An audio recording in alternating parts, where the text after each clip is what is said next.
Hi, in today's video we learn about the spread. तो spread क्या होता है? बेसिकली डिफरेंस बिटवीन होता है बिड और ask.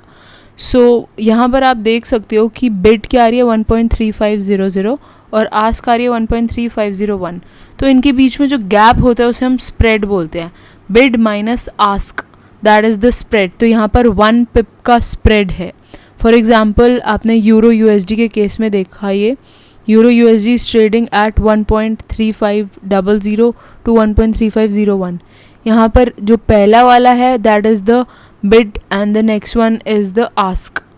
So there is a difference between the bid and ask, so that is the spread. Now ये spread इतना matter क्यों करता है?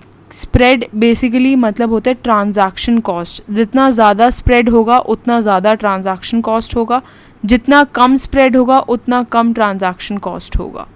एग्जाम्पल लेते हैं, अगर आप बाय करते हो एक स्टैंडर्ड लॉट यूरो ISD का विद 3 pips spread, तो how much does the spread cost you?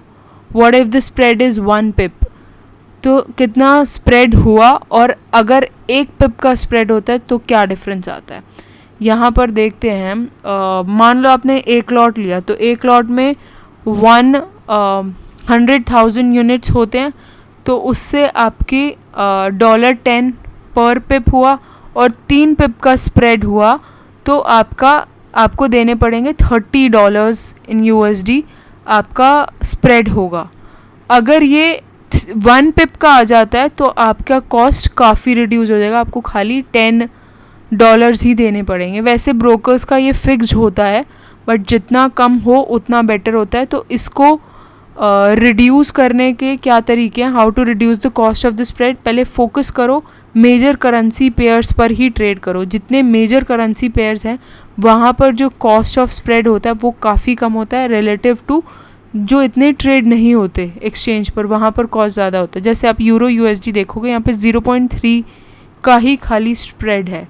और अगर आप ये देखोगे USD टू टर्किश लिरा, तो यहाँ पर 66.3 का आपको स्प्रेड दिखेगा. तो अगर आप मेजर करेंसी पेयर्स पर ट्रेड करते हो तो वहाँ पर स्प्रेड काफ़ी कम होता है. यहाँ पर आप यूरो USD पे देख सकते हो 0.2 का. Pound British pound to USD dollar यहाँ पे 0.3 का है. ऑस्ट्रेलियन डॉलर 0.2 का है. जो ये करेंसी पेयर्स हैं ये काफ़ी ज़्यादा ट्रेड होते हैं, तो इनमें जो स्प्रेड होगा वो काफ़ी कम होगा रिलेटिव टू जो कम ट्रेड होते हैं. सो यहाँ पर भी आप देख सकते हो British pound to New Zealand dollar, यहाँ पे 1.2 का स्प्रेड आ रहा है.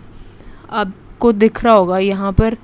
Basically spread is here if you are looking at. So here is the spread, this is the spread. ये आपने सब में आगे भी देखा होगा. So this is the spread. अब यहाँ पर आप देख सकते हो एक spread with 5 pips stop loss. तो 1 पिप डिवाइड बाय 5 पिप्स, तो ये 20% का स्प्रेड आ गया. 1 pip spread with 100 pip stop loss, तो 1% का आ गया. So this is how it works. तो बेसिकली आपको स्प्रेड रिड्यूस करने के क्या तरीके हैं, पहले आपको पता चलिए स्प्रेड क्या होता है, difference between bid and the ask price. जितना ज़्यादा कम स्प्रेड होगा उतना ज़्यादा लोअर होगा transaction cost. And if you want to reduce the cost of the spread, focus on major currency pairs and trade the higher time frame. तो आप जितना हायर टाइम फ्रेम पर भी ट्रेड करोगे उतना ज़्यादा कम आपका कॉस्ट रहेगा, और आप मेजर करेंसी पेयर्स पर ट्रेड करो तो कॉस्ट काफ़ी रिड्यूस हो जाएगा. यहाँ पर आपने देखा था ये जो टाइम फ्रेम था उसके अकॉर्डिंगली रिलेटिवली cost reduce हो रही थी. So that's all about the spread. Stay tuned for other things in the upcoming videos. Thanks for tuning in. Bye bye.